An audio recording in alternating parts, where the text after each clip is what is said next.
Assalamu alaikum dear students. Today we are going to learn section 10.3. This is about graphs. We are doing graphs from last two lectures. So graph continues. So what is in store for us in section 10.3? Let's have a look at it. So section 10.3 is about representing graphs and graphs isomorphism, adjacency lists, adjacency matrices, incidence matrices, and then isomorphisms of graphs.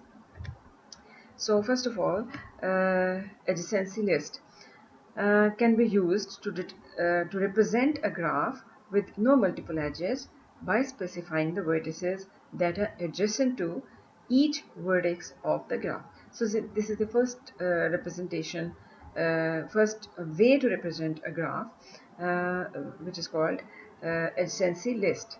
So let's see how does it look like. So here is a simple graph. So let's read it again.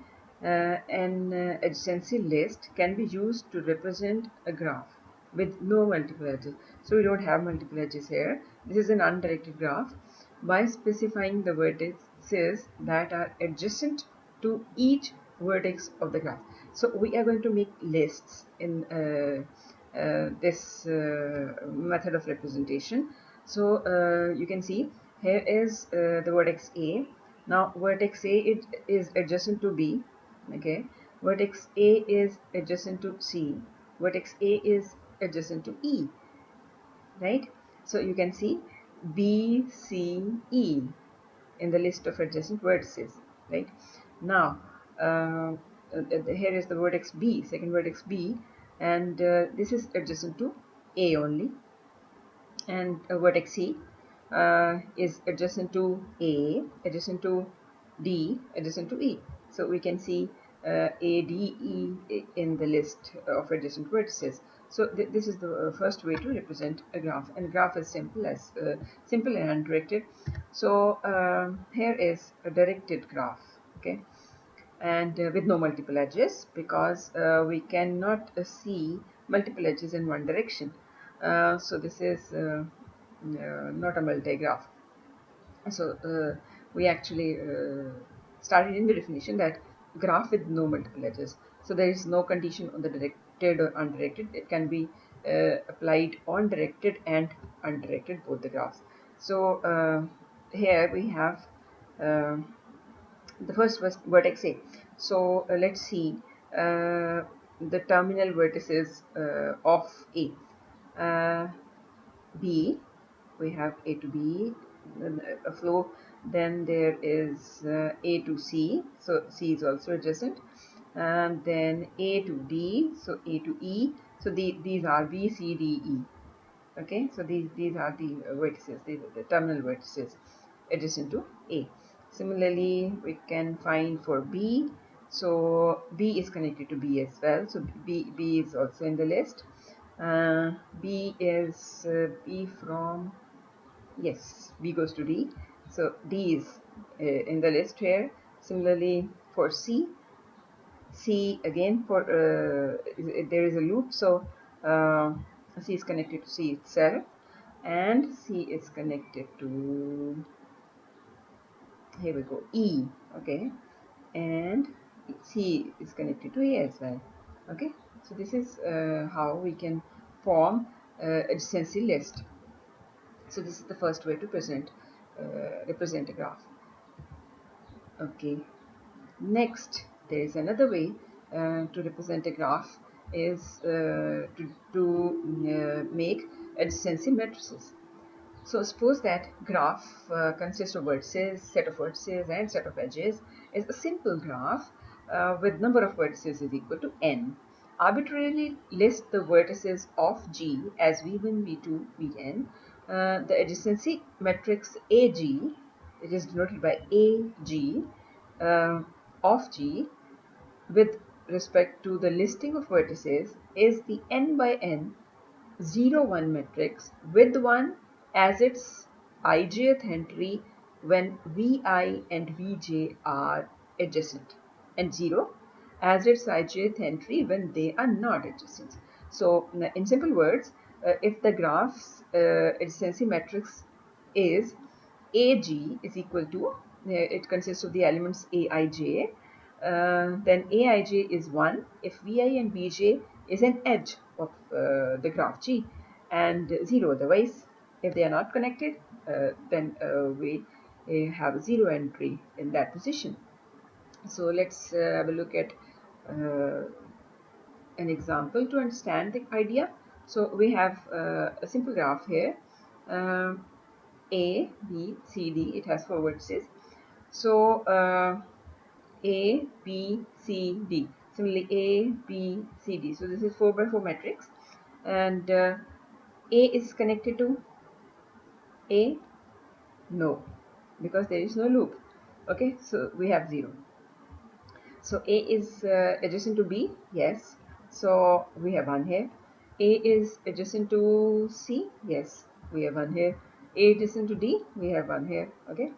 So now again for B. B is adjacent to A, yes.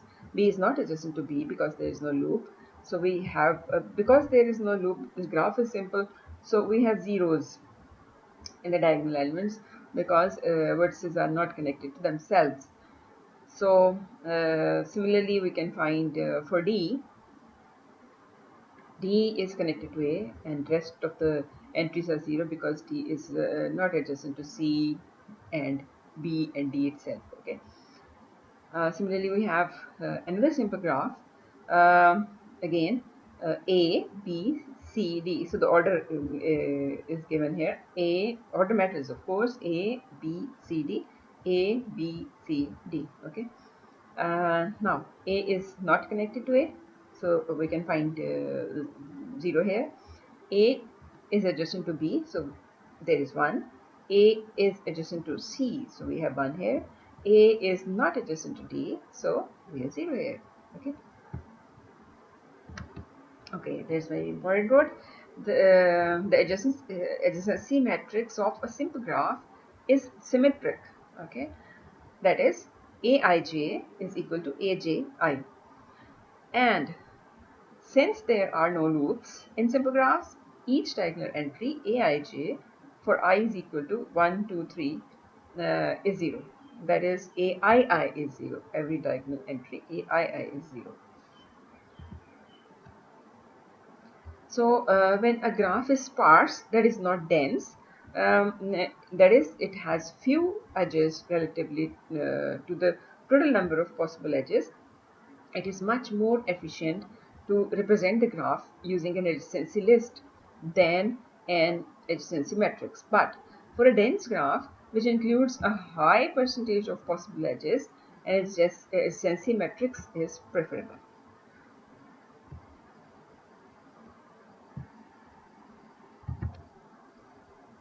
Okay, there are a few remarks. Adjacency matrix can also be used to represent graphs with loops and multiple edges. A loop at the vertex Vi is represented by a 1 at ith position of the matrix.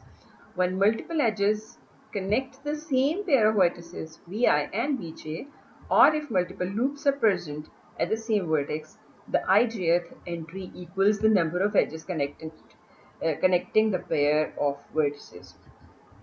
So for example, uh, there is a pseudograph, looks like this, with the vertices A, B, C, and D. So we are going to form an adjacency matrix for this pseudo graph. So let's see. So A is not connected to itself because there is no loop. So we have 0. Again, the order A, B, C, D, A, B, C, D. Okay. So A is adjacent to B, A is adjacent to B, A is adjacent. So they are 3 multiple edges from A to B, or connecting AB, because this is not a directed graph, undirected graph. So, so since there are 3 edges, so you can see 3 here. Now A is not connected to C. Okay, there is no edge between A and C, so there is 0. Now AD, there are 2 edges, so we can see 2 here. Now B is connected to A, okay, with 3 edges, so there is 3. B is not connected to B because there is no loop at B, so 0. B, C, there is 1 edge, so we have 1. BD, okay, so there is 1 edge connecting B and D, so B is adjacent to D with 1 edge, so we have 1 here. Now for C, C is not connected to A, so you can find 0 here. CB, we have 1 edge. There is a loop, so C is connected to C. So you can see a non-zero diagonal element if you find a loop at some vertex. Okay, so I hope this is clear now.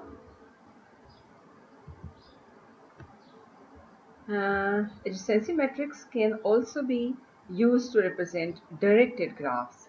The matrix for directed graph G is equal to the set of vertices and the set of edges has a 1 in its ijth position if there is an edge from Vi to Vj, where V1, V2, Vn is a list of the vertices. In other words, if the graph's adjacency matrix is Ag, consisting of the elements Aij, then Aij is equal to 1 if Vi, Vj is an edge of G. And order matters, of course. This is the directed graph. Vi, Vj. And then its initial point is initial vertex is Vi and terminal vertex is Vj, and 0 otherwise. So the adjacency matrix for a directed graph does not have to be symmetric because there may not be an edge from Vi to Vj when there is an edge from Vj to Vi, because in this case order matters, so direction matters. So it is not necessary for the graph to be symmetric in this case. To represent directed multigraphs, the value of Aij is the number of edges connecting Vi to Vj. So let's have an example. So this is the directed graph. Now V1, V2, V3, V4, V5. Okay, so there is some issue in the ordering, and this result now it seems okay. So this is V1, V2, V3, V4, V5 columns, and this is V1, V2, V3, V4, V5 rows. So first of all, let's check for V1. So V1 is not connected to V1 because there is no loop. Okay, so we have 0 here. V1 to V2, yes, we have an edge from V1 to V2. So there is 1 here. V1 to V3, where is V3? V1 to V3, there is no edge, so there is 0. V1 to V4, we have an edge, so we have 1 here. V1 to V5, we have an edge, so we have 1 here. Okay, now for V2, V2 to V1, we don't have an edge. Now see, V1 to V2, we have an edge, so we have 1 here. But V2 to V1, we don't have an edge, we have 0 here. So that is the point in the last slide, that if we don't have an edge from V2 to V1, this will make whenever we have an edge from Vi to Vj, this is not necessary to have an edge from Vj to Vi as well. Okay, so there is 0 here when because there is no edge from V2 to V1. And similarly, there is no loop, so there is a 0. And when we check V2 to V3, no edge, so 0. Okay, V2 to V4, yes, we have an edge, so 1. And V2 to V5, V2 to V5, no, we don't have an edge, so 0. Okay, So this is how we can draw an adjacency matrix for directed graph as well. Next, incidence matrices. There is another way of representation, so which is incidence matrix. So incidence name actually tells the story that there is something related to incident in the definition. So let's see. Let GB graph, set of vertices and set of edges, be an undirected graph with vertices v1, v2, vn and edges e1 into en. So that is n edges and n vertices and m edges. The incidence matrix with respect to the ordering of v and e is n by m. Okay, n by m. So n rows, that is vertices, is going to be the on the row side, and the columns will represent the edges. Matrix M is equal to Mij is 1 when edge Aj is incident with Vi and 0 otherwise. And if you forgot what is incidence, let me show. Two vertices u and v is in an undirected graph. G is called adjacent. In G, if U, V are endpoints of an edge E of G, such an edge E is called incident with the vertex U and V, and E is said to connect U and V. So this is the whole definition of adjacent vertices, incident edges, and connect uh, connecting vertices, right? So let's have a look at the examples. There is an example, simple graph. Uh, we have a simple graph, and we have how many vertices there? 1, 2, 3, 4, 5.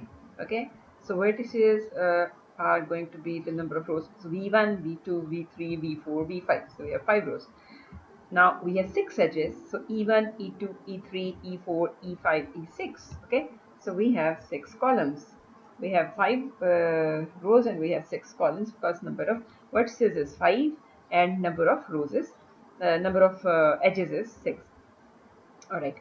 Now how can we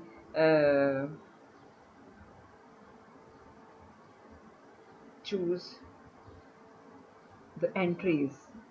Okay, let's see. V1. So this, if V1 is connected to V1 is connected with the edge E1, then we will have a 1 here. Otherwise, we will have a 0. So V1 is incident to, or E1 is incident to V1. So that is why there is 1. E1 is incident to V2. No. So there is 0. E1 is not incident to V3. So there is 0. E1 is incident to V4. That is why there is 1. E1 is not incident to V5. So there is 0. Okay. So this is how we can assign the values to the entries. So let's see the edge 2. Okay, where is edge 2? E2. E2. E2 is an incident to V1, so there is 1. E2 is not an incident to V2, so 0. Not to V3, 0. Not to V4, 0. So incident to V5, so 1. Okay. Now E3. E3, so this is an incident to V2 and V4. So you can see 1 here for V2, 1 here for V4. Rest of the entries are 0. Similarly, E4. E4 is incident to V2 and V5. So you can see in the fourth column V2 and V5. So these two entries are 1 and rest of the entries are 0. Similarly, for E5, E5, where is E5? E5 is incident to V3 and V5. So V3 and V5, we have 1, rest of the entries are 0. E6 is incident to V2 and V3. So we have 1 here, V2 and V3, and rest of the entries are 0. Right? So let's try an incidence matrix for pseudograph. So this is the pseudograph. Pseudograph, you know, consists of multiple edges, loops, right? So this is a pseudograph, and how many edges are there and how many vertices are there? Vertices are 5, so we have 1, 2, 3, 4, 5 rows, and that is v1, v2, v3, v4, v5. Okay, and edges are 7, 8. Okay, we have 8 edges. So e1, e2, e3, e4, e5, e6, e7, e8. Right? So this is the order. The row going from top to bottom, B1 to B5, and the column going from left to right represent E1 to E10. You can write actually here the values B1. This row shows V1, V2, V3. You can write in the left and top of the matrix so that uh, it's easy to assign the values to corresponding entries. Okay, now let's start with E1. This is the E1. So E1 is connected to V1. Okay, so we have 1 here. And since this is a loop, so rest of the entries are 0. Okay, now E2. E2 is adjacent to V1 and V2. So we'll have V1, V2, 1, rest of the entries are 0. Right? Similarly, E3. E3 is also incident to V1 and V2. So same goes here.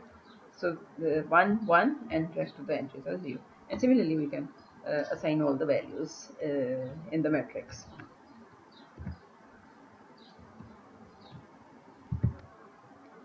Okay, next concept, isomorphism of graphs. A simple graph, simple graphs rather, isomorphism is defined between two graphs. So the simple graphs G1, V1 even, V1 comma E1, and G2 is V2 comma E2, are isomorphic if there is a bijective function. Bijective, that is one to one and on to function f from V1 to V2 with the property that A and B are adjacent in G1 if and only if f of A and f of B are adjacent in G2. For all A and B in V1, such a function f is called isomorphism. Two simple graphs that are not isomorphic are called non-isomorphic simple. Okay, so show that the graph G and H are isomorphic. So we have G and we have H. Uh, so we have to define a function from G to H, which is 1 to 1 and on to. That is, we have to define a bijective mapping from G to H. So let's define a function with fu1 is equal to fv1. Okay, sorry, fu1 is equal to v1. So degree of both the vertices is same. Fu2 is equal to v4. Okay, fu2 is equal to v4. Similarly, fu3 is equal to v3. fu4 is equal to v2. Is one to one correspondence between v and w. Okay, we have to define the one correspondence between the vertices. So this is the set of vertices in G is V and the set of vertices in H is W. So this is the one-to-one correspondence between V and W. Note that adjacent vertices in G are U1, U2, U1, U2, U1, U3, U1, U2, u1, u3. Okay, u2, u4, u3, u4, right? So each of the pairs f of u1 is equal to v1 and f of u2 is equal to v4. F of u1 is equal to v1, f of u3 is equal to v3, f of u2 is equal to v4, and f of v4 is equal u4 is equal to v2. All are adjacent because again look at the definition. Isomorphic, if there is a bijective function from v1 to v2, that is the set of vertices of first graph to set of vertices to second graph with the property. So this is very important to note that property. If A and B are adjacent in G1, if and only if FA and FB are adjacent in G2. So we have to define a mapping. If U1, U2 are adjacent, then F of U1, F of U2 must be adjacent. So see, u1 and u2 are adjacent. So f of u1 is v1 according to this definition. F of u2 is v4. v1, v4 are adjacent, right? So note this property in order to define one-to-one correspondence. So this is one-to-one correspondence. So this is how G is isomorphic to H. Okay, so it is difficult to determine whether two simple graphs are isomorphic using brute force because there are n factorial possible one-to-one correspondences between the vertex set of two simple graphs with n vertices. Right? You have already done counting problems and you can calculate it yourself.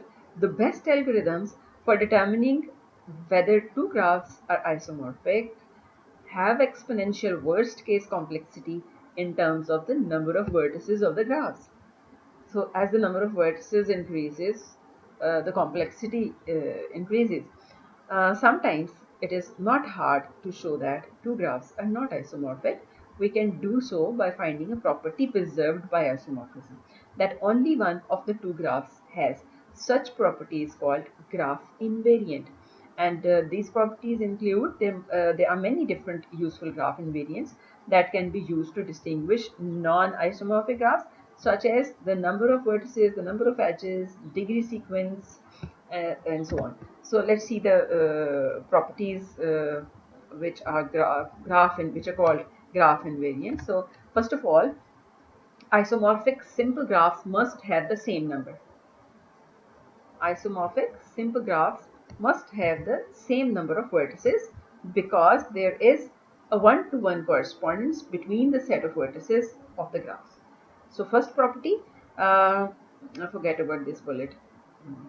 This is error in composition. So for instance, isomorphic simple graphs must have the same number of vertices because there is a one-to-one correspondence between the sets of vertices of the graph. Isomorphic simple graphs also must have the same number of edges because one-to-one correspondence between the vertices establish one-to-one correspondence between the edges.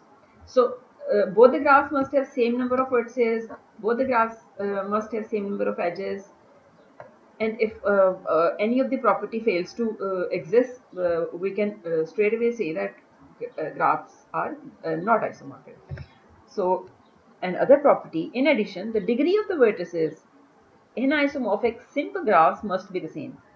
So that is, a vertex v of degree d in G must correspond to a vertex fv of degree d in H, because a vertex w in G is adjacent to v if and only if fv and fw are adjacent in H. So what we learned from here, graph invariant properties are number of vertices must be the same in both the graphs, number of edges must be the same in both of the graphs, and degree of the vertices and the number of vertices with same degree must be same. Okay, show that graph are not isomorphic. So let's try. Now is given by this graph and H is given by this graph. Now you can see that there is a vertex with degree 1 in H, but there is no vertex with degree 1 in G. So as we said that the uh, number of vertices with the same degree must be the same. So both G and H have 5 vertices and 6 edges. However, H has the vertex of degree 1, which is E, whereas G has no vertex of degree 1. So it follows that G and H are not isomorphic. So these graph invariant properties are very helpful to show that the graph is two graphs are not isomorphic. Okay, if you forgot the degree of the vertex, so I wrote the definition here. Uh, what is the degree of the vertex? And I hope you remember that. Remember this. This is just for the review and recall the old memories. Okay, there is an important note. The number of vertices, the number of edges, and the number of vertices of each degree are all invariant under isomorphism. If any of these qualities differ in two simple graphs, these graphs cannot be isomorphic, as we saw in previous example. However, when these invariants are the same, it does not necessarily mean that the two graphs are isomorphic. So keep it in mind. There are no useful sets of invariants currently known that can be used to determine whether simple graphs are isomorphic. So if any property fails to exist, then there is no isomorphism. But if these invariants are same, then we cannot conclude that the graphs are isomorphic. Okay. There is another example. Determine whether these two graphs are isomorphic. Well, we have two graphs G and H. Both the graphs have 8 vertices, that is number of vertices is same, and 10 edges, that is number of edges is same. So they also both have 4 vertices of degree 2, right? And 4 vertices of degree 3. So degree number of vertices with same degree is also same. However, G and H are not isomorphic. Okay. Note that since degree of A is equal to 2, degree of A is equal to 2 because it is adjacent to 2 vertices. Degree of A is equal to 2 in G. A must correspond to T because this is degree of 2 because A can be corresponded to a vertex in H of same degree. So T has degree 2 in this graph, X has degree 2 and Y has degree 2 and U has degree 2 in H, okay? Because these are the vertices of degree 2, but each of these vertices is adjacent to another vertex of degree 2 in H, which is not true for A in G. Alright, so alternatively, note that so we cannot define an isomorphism because the adjacent edges, if A is adjacent to B, then f of A must be adjacent to f of B. So which is not possible in this case. Alternatively, note that the subgraphs G and H made up of G and H made up of the vertices of degree 3 and the edges connecting them must be isomorphic. So these are the edges of degree 3 in G, D, H, F, B. You can see here D has degree 3, H has degree 3, similarly F has degree 3, B has degree 3, right? Degree 3, and the edges connecting them must be isomorphic, but the subgraph as shown are not isomorphic. So this is the subgraph of H with all the vertices having degree 3. So these are not isomorphic at all. So it means G and H are not isomorphic. So all the invariants were there, okay. So but still you can see the graphs are not isomorphic. Determine whether these two graphs are isomorphic.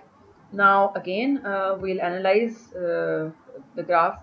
So both graphs have 6 vertices, 7 edges. So number of vertices is the same, number of edges is the same. They also have both. They both have 4 vertices of degree 2. You can see this is the degree 2, this is degree 2, this is degree 2, this is degree 2, and similarly you can verify H as well. So 4 vertices of degree 2 and 2 of degree 3. So the subgraph G and H consisting of all the vertices of degree 2 and the edges connecting them are isomorphic. So it is reasonable to try to find an isomorphism. So all the properties are fulfilled. So let's try. So we define an injection f from the vertices of G to the vertices of H that preserves the degree of vertices. So we'll determine whether it is an isomorphism. So this is the function f defined. Fu1 is v6, fu1, this is u1, fu1 is v6, so u1 is mapped onto v6. Okay, degree of u1 is 2, degree of v6 is also 2. So let's see, fu2 is mapped onto v3 because u1 u2 are adjacent, so v6 v3 are adjacent, so this property holds. Similarly, keeping all these definition in mind, fu3 is v4, u3 is v4, okay, fu3 is v4, and fu4 is v5, fu5 is v1, and fu6 is v2. So this is one-to-one correspondence between G and H. And how can we say that? So let's see another way to prove this. So in this case, we form adjacency matrices of G and H. So to see whether F preserves edges, we examine adjacency matrix of G. So this is the adjacency matrix of G, and this is the adjacency matrix of H is given here, and you can see that because u1 we have the order u1 u2 u3 u6, and here u1 is mapped onto v6, so the corresponding edge comes first. Okay, u1 is mapped onto v6, that is why you can see the order is shuffled.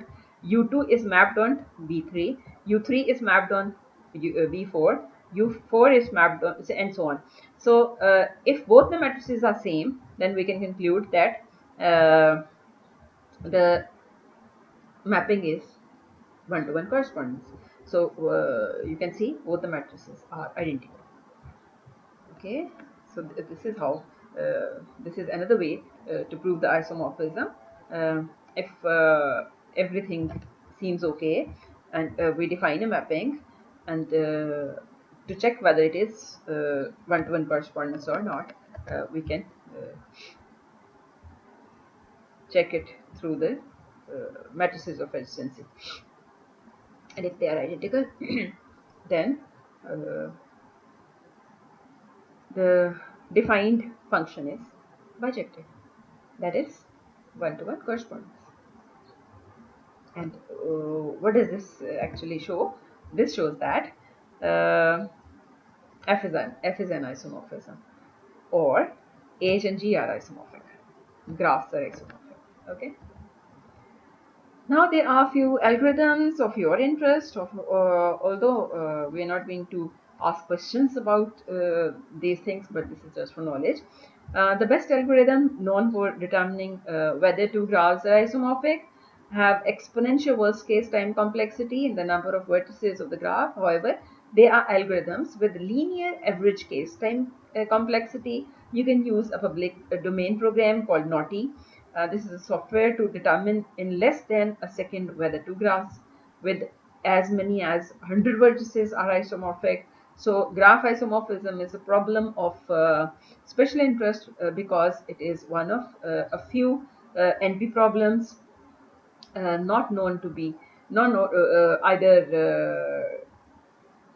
tractable or NP complete. So there are a few applications of the isomorphisms in graphs. The question whether graphs are isomorphic plays an important role in applications of graph theory. Answer is yes. Okay, so there are examples. Uh, Chemists use molecular graphs to model chemical compounds. Vertices represent atoms and edges represent chemical bonds. When a new compound is synthesized, a database of molecular graphs is checked to determine whether the graph representing the new compound is isomorphic to the graph of the compound that is already known. Electric circuits are modeled as graphs in which the vertices represent components and the edges represent connections between them. Graph isomorphism is the basis for the verification that a particular layout of a circuit corresponds to the design's original schematics, determining whether a chip from one vendor includes the intellectual property of another vendor. So that's all for today, and we'll see you tomorrow with questions if you would have some. Take care. Bye bye.